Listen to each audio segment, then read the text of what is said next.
Olá, eu sou Daniele Moraes e vamos iniciar a parte 2 do módulo Decisão em Grupo e Negociação. Vamos abordar agora alguns sistemas de votação. Os sistemas de votação eles podem ser utilizados para outras finalidades além de eleição. Uma finalidade particularmente interessante é no apoio ao processo de decisão de critério de um grupo de decisores.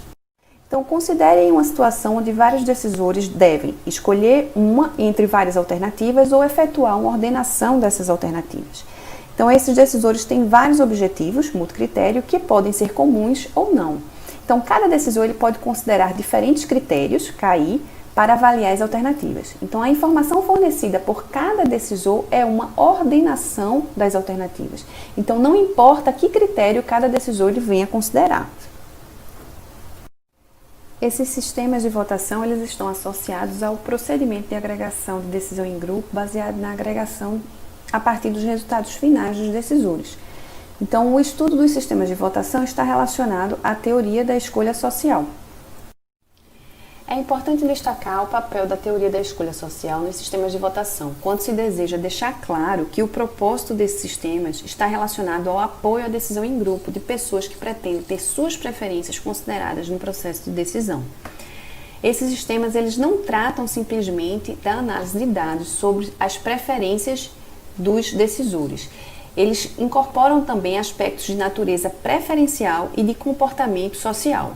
Então, um procedimento de votação ele pode ser entendido como um método para se chegar às escolhas sociais provenientes das preferências de indivíduos. Isso foi Arrow em 1950. Dentre os sistemas de votação conhecidos, o sistema de votação pluralista é o mais amplamente utilizado. Ele é muito simples de aferir a vontade coletiva por meio do voto. A opção que receber o maior número de votos vence, só que ele tem alguns inconvenientes. Por exemplo, numa disputa entre 6 alternativas, se uma delas consegue 20% dos votos e as 5 demais obtêm 16% dos votos cada uma, a primeira vai vencer, apesar de ter alcançado apenas 20% da preferência contra 80% divididos entre os demais contrários à sua vitória. Então, ele é muito utilizado em eleições políticas, mas utilizando-se o sistema de segundo turno, justamente para amenizar esses inconvenientes. Ele só é indicado nos casos em que os decisores indicam apenas uma alternativa. Então, outro tipo de agregação é necessário para ordenação.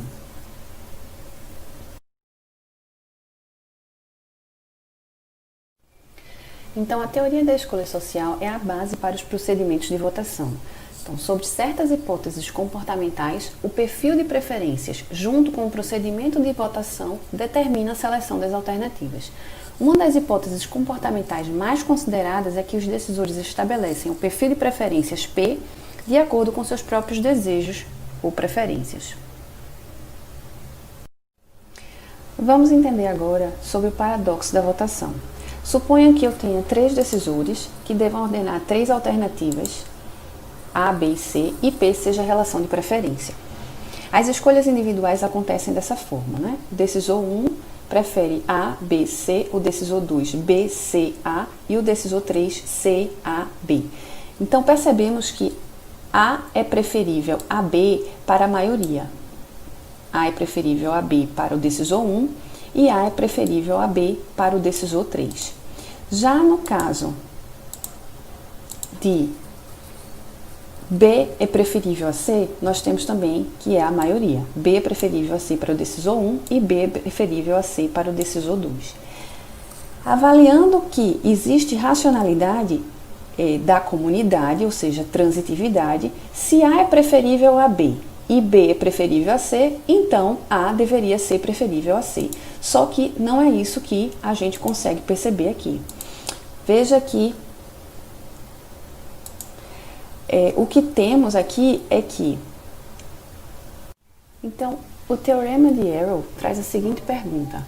É formalmente possível construir um procedimento para passar de um conjunto de preferências individuais para um padrão de escolha social satisfazendo certas condições naturais? Que condições são essas, né? Que são justamente as condições para a escolha social do teorema de Arrow. A condição 1. A função de escolha social é definida para todo par de ordens individuais admissíveis, R1, R2, então todo indivíduo é capaz de ordenar as alternativas. A condição 2. Se uma alternativa X aumenta sua posição ou se mantém na mesma posição para cada indivíduo sem qualquer outra mudança nessas ordens, e se X era preferível a Y antes da mudança nas ordens individuais, então X ainda é preferível a Y. O que isso quer dizer? Que existe uma associação positiva entre a escolha social e a individual, ou seja, existe transitividade, deveria existir transitividade do individual para o coletivo. A condição 3. Caso haja inclusão ou exclusão de alternativas, a ordem do conjunto já existente não deve ser alterada. O que isso quer dizer? Que o sistema deveria ser independente de alternativas irrelevantes. Incluir ou excluir não alteraria o resultado final. A condição 4 diz que a função social não é imposta, ou seja, existe a condição de soberania. Uma função social de bem-estar social será dita imposta se algum par de alternativas distintas, x e y, onde x, r e y para qualquer conjunto de ordens individuais, R1, R2, onde R é uma ordem social, corresponde a R1 e R2. Ou seja, eu não posso ter uma imposição de preferência para toda a comunidade, né? Toda a comunidade tem condições de fazer a sua ordenação. E a condição 5 seria: a função social não deve ser ditatorial, ou seja, a função social será dita ditatorial se existe um indivíduo I, tal que, para todo x e y, x preferível a y implica que x é preferível a y a despeito das ordens dos outros indivíduos que não I. Então, considere a relação x, r e y, que indica que x é preferível ou indiferente a y. Então, os seguintes axiomas da escolha social são considerados. O axioma 1, para todo x e y, ou x é preferível ou indiferente a y, ou y é preferível ou indiferente a x.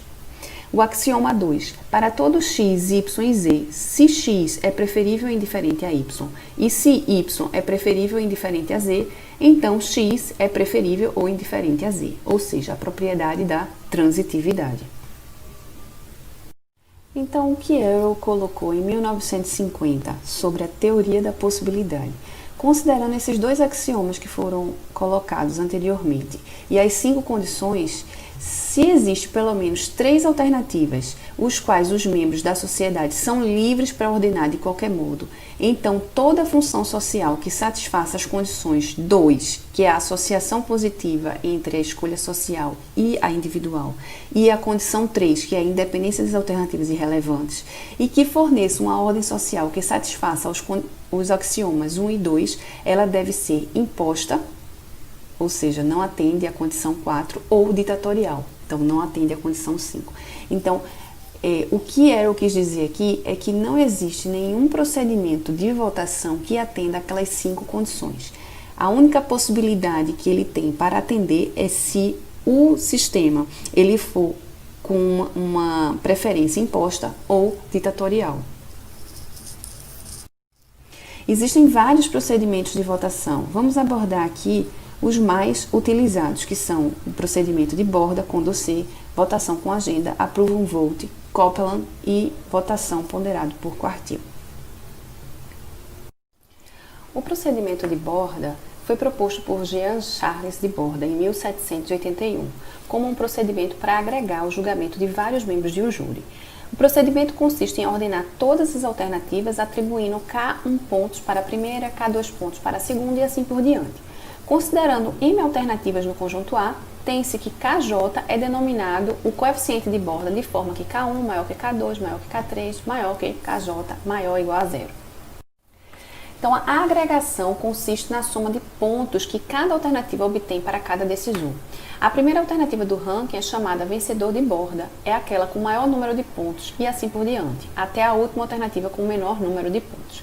Inicialmente, as alternativas são ordenadas por cada decisor I conforme uma pré-ordem completa. Então, o decisor ele ranqueia as alternativas. Então, o decisor 1 e decisor I aqui vai ranquear a alternativa A1, A2, A3 e assim por diante. E cada alternativa no ranking vai ganhar um número de pontos. Esse número de pontos pode ser considerado da seguinte forma: a pior alternativa, KJ, igual a alternativa seguinte, a segunda pior, o valor A mais B, e para a alternativa seguinte, a terceira pior, o valor de A mais 2B e assim por diante. Então, geralmente a gente considera A igual a 0 e B igual a 1, ou A igual a 1 e B igual a 1. Para efetuar a agregação dos decisores, tem-se a função BAJ da seguinte forma: somatório de todas as pontuações que aquela alternativa J obteve para todos os decisores, do decisor I ao decisor N. Vamos então fazer um exemplo de borda com 4 alternativas e 3 decisores. Cada decisor ordena as alternativas de acordo com as suas preferências. Estamos aqui com 3 decisores. O decisor 1 colocou a seguinte ordem: A1, A2, A3, A4.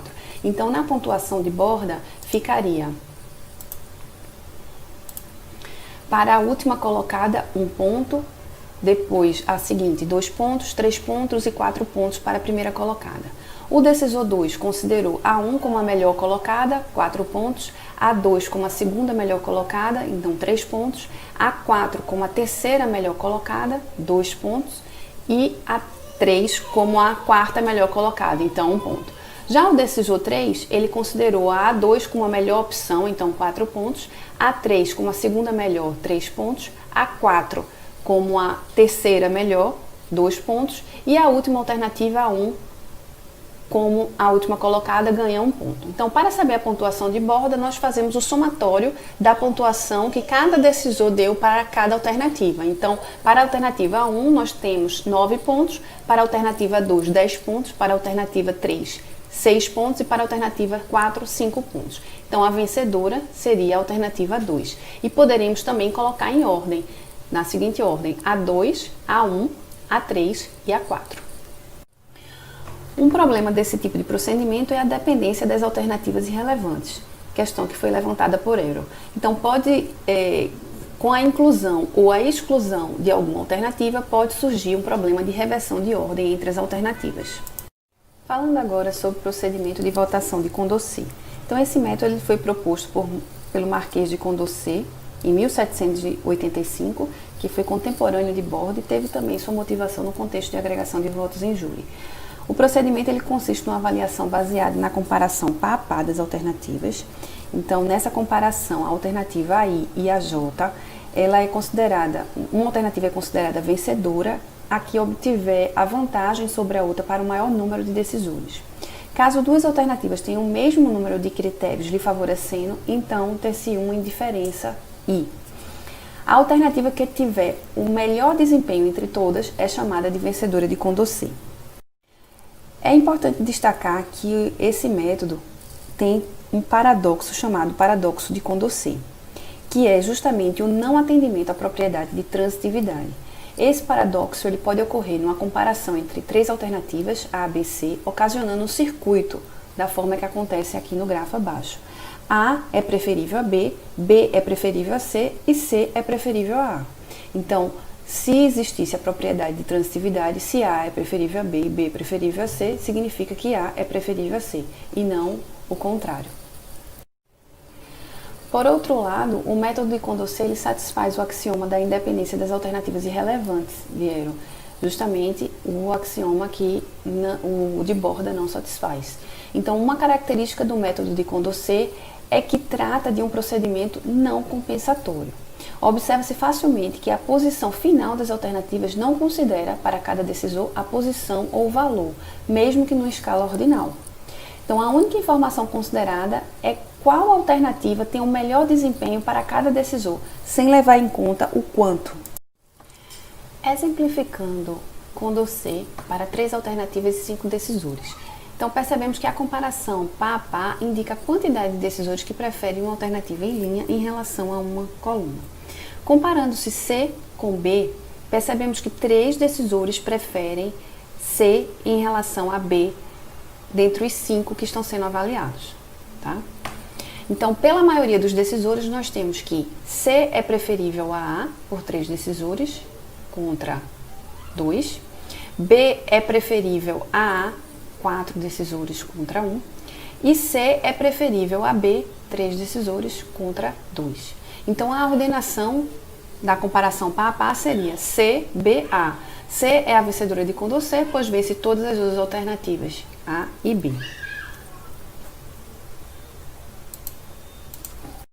Agora, avaliando um outro exemplo de Condorcet, sendo que para 3 alternativas e 13 decisores, percebemos o seguinte: pela maioria temos as seguintes relações. A é preferível a B, com 8 pontos, contra 5. B é preferível a C, por 11 pontos contra 2. E C é preferível a A, 7 contra 6. Tá? A partir desses resultados, nessas comparações pá a pá, a gente percebe que existe um circuito, já que A é preferível a B, B é preferível a C, e C é preferível a A e não A preferível a C. Então, isso revela que não atende à propriedade de transitividade, o que impossibilita a ordenação imediata das alternativas. Então, um procedimento que é adaptado para resolver essa proposta é justamente inverter o circuito de menor pluralidade, né? Então, a relação C preferível a A é a que tem C vence, é a que tem menor pluralidade, né? C vence A por 7 decisores contra 6.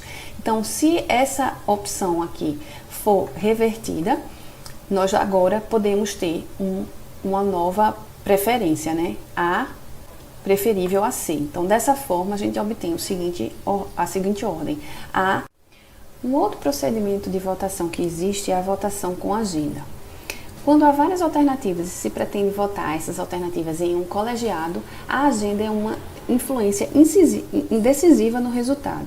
Então, aquele indivíduo, né, aquele decisor que organiza a agenda, ele pode exercer um papel muito grande no processo, justamente porque a agenda é o que dita a ordem em que as alternativas são colocadas em votação. Então, o processo vai funcionar da seguinte forma: as alternativas são apresentadas e comparadas em pares. A vencedora será comparada com a próxima a ser apresentada e a alternativa perdedora é sempre eliminada. Então, este procedimento ele é baseado na errônea consideração de que a alternativa que ganha de outra alternativa vencedora anterior venceria a perdedora na comparação anterior. Vejam esse exemplo, considerando o exemplo que foi dado do Condorcet, o anterior. A é preferível a B, B é preferível a C e C é preferível a A. Imagine que a agenda tenha sido montada da seguinte forma: comparar A com C e a vencedora comparar com B, entre essas duas, né? Então, comparando A com C, a vencedora seria C, porque C é preferível a A. Então, A é eliminada. Comparando C com a próximo da lista, seria C com B, a vencedora seria B. Então, C é eliminada. Percebam que o resultado anterior seria A, tá? Se a gente comparasse todas as alternativas num único e integrado processo. Porque A é preferível a B. Então, a alternativa vencedora de uma sequência de comparação de pares dependerá justamente da agenda. Quem tem um controle sobre a agenda tem grandes chances de determinar a alternativa vencedora. Então, de fato, isso ocorre quando o paradoxo de Condorcet está presente na estrutura de preferência coletiva dos decisores. Esse processo pode ser chamado de manipulação da agenda.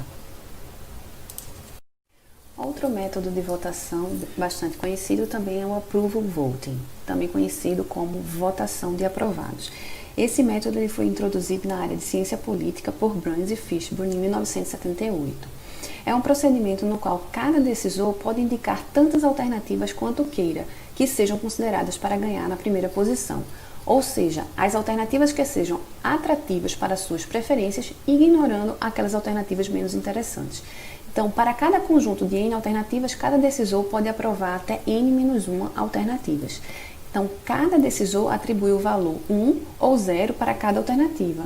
O valor 1 indica que a alternativa tem sua aprovação e o valor 0 indica que ela não tem sua aprovação. A alternativa selecionada é a alternativa que tenha o maior número de votos. Como exemplo, suponha um grupo com 4 decisores que aprove 3 alternativas como as suas primeiras colocadas, né? e mais preferíveis, e o grupo com 3 e 2 decisores aprove apenas 2 alternativas. Então, no caso, o grupo com 4 decisores, que está aprovando as 3 primeiras alternativas, A, E e D. Então, A, E, D e E ganham 4 pontos, porque são 4 decisores, e o grupo com 3 e 2 decisores vão aprovar apenas as 2 primeiras alternativas. Então, o grupo com 3 decisores aprova B e C, então 3 pontos para B e 3 pontos para C, e o grupo com 2 decisores vai aprovar as 2 primeiras alternativas, C e D, então 2 pontos para C e D. Fazendo o somatório de pontos, percebemos que a alternativa D se torna selecionada com 6 pontos, visto que ela... Outro método de votação é o conhecido como Copeland, que é baseado em comparações pá a pá para determinar o valor de cada alternativa, selecionando a alternativa com maior valor. Então, o valor de uma alternativa I é função do número de alternativas vencidas pela alternativa I, subtraindo do número de alternativas que vencem a alternativa I. Aqui trazemos um exemplo do Copeland, com 3 alternativas e 5 decisores. Nessa primeira tabela, nós mostramos a vantagem de uma alternativa sobre a outra em relação ao número de decisores. Então, vamos avaliar, por exemplo, a alternativa A. A alternativa A, ela comparando com B, né, um decisor prefere a alternativa A em relação a B contra 4 decisores. Então, a alternativa B vence a alternativa A.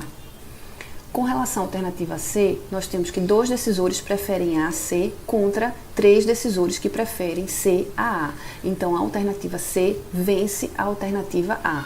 Então, colocamos aqui em termos de vencidos e de vencedores. A alternativa A, ela não vence nenhuma alternativa, mas ela é vencida pelas duas, certo? Então, o algoritmo de Copeland, ele processa justamente isso. Quantas as alternativas vence, subtraído por quantas alternativas ela é vencida por, né? Então, o valor de A significa 0 menos 2, ou seja, valor de menos 2. O valor de B seria, ela é vencida por uma alternativa, ela vence uma alternativa e é vencida por uma, então 1 menos 1, 0. E o valor de C seria o quantas alternativas ela vence, que ela vence 2 alternativas e é vencida por nenhuma. Então, ordenando em ordem crescente, nós temos que a alternativa vencedora é a alternativa C. Um outro procedimento de votação é o que a gente chama de votação ponderada por quartil. Esse procedimento ele considera 3 regiões, tá? O quartil superior, aquela posição mediana e o quartil inferior. Então, para esse tipo de votação, é feito um indicador de força, considerando 1 ponto para a última posição do quartil superior e acrescentando 1 ponto para cada posição acima, e o indicador de fraqueza, considerando menos 1 ponto para a primeira posição do quartil inferior e decrescendo. Então, nesse caso, a gente tem, a partir do ranking de cada um dos decisores, é feito um filtro para analisar quais são as alternativas que estão no quartil superior e quais as alternativas que estão no quartil inferior, e feito a análise de força e fraqueza dessas alternativas. Caso alguma alternativa tenha fraqueza maior do que a força, o somatório de pontos seja maior, então essas alternativas são eliminadas. Aquelas que a força é maior que a fraqueza, então a gente considera no subconjunto das alternativas melhores, tá? E a gente trabalha com a intensidade da força dessas alternativas. Essa intensidade é feita em relação à força menos a fraqueza, né? O valor da força menos a fraqueza. Então, vence a alternativa que obtiver a maior intensidade nessa análise. Então, esse procedimento ele se concentra nas primeiras e nas últimas posições, confrontando esses votos. E ele elimina uma massa de alternativas irrelevantes. Então, ele foca a atenção na informação que é mais importante do ranking. Em especial, é um procedimento interessante quando há muitas alternativas a serem avaliadas. Bom, falar de todos esses sistemas de votação implica em ter um novo problema de decisão, que é justamente qual desses métodos de votação escolher para aplicar num determinado contexto. Então, este livro, Systems, Procedures and Voting Rules in Context, ele traz um framework importante para a escolha de um processo de votação, de um procedimento de votação num processo de decisão organizacional. Tá? Esse livro é da Springer e tem como autores Adiel de Almeida, Daniele Moraes e Hannah Norme. Esse livro ele fala justamente como escolher um procedimento. Dentre os vários procedimentos disponíveis na literatura que podem ser aplicados ao processo de eleição ou a um processo de decisão em grupo, quando se deseja agregar a ordenação de um grupo de decisores que estabeleceu um conjunto de alternativas. Então, estes diversos métodos, eles podem apresentar características próprias e formas diferenciadas de comportamento em relação às questões que surgem no contexto da teoria da escolha social. Então, deve-se avaliar as possibilidades de manipulação por um grupo de avaliadores, num grupo de decisores. E também deve-se analisar o comportamento dos métodos em relação às propriedades desejáveis para os seguintes sistemas de votação. Então, a análise do comportamento nos sistemas em relação aos paradoxos típicos de cada procedimento também deve ser considerado. Então, os dois paradoxos clássicos mostram o que pode acontecer, mas não necessariamente o que vai acontecer. Então, o estudo dos paradoxos mostra que há limites para o que se pode esperar em relação a alguns métodos. Então, cada contexto e situação de decisão há propriedades e comportamento do grupo que são mais relevantes e que devem ser considerados com maior atenção. Então, o contexto e a situação da decisão podem também permitir o convívio com alguns problemas de alguns métodos em relação à violação de algumas propriedades. Então, a escolha do método ela deve ser baseada no confronto entre essas questões comportamentais e de natureza social do grupo de decisores e nas características dos métodos. Então, deve-se considerar como esses dois fatores como se eles se equilibrassem, tá? Um equilíbrio entre eles, de modo a gerar um resultado que seja mais consistente possível. Então, devemos considerar o processo global de decisão dividido em dois processos específicos.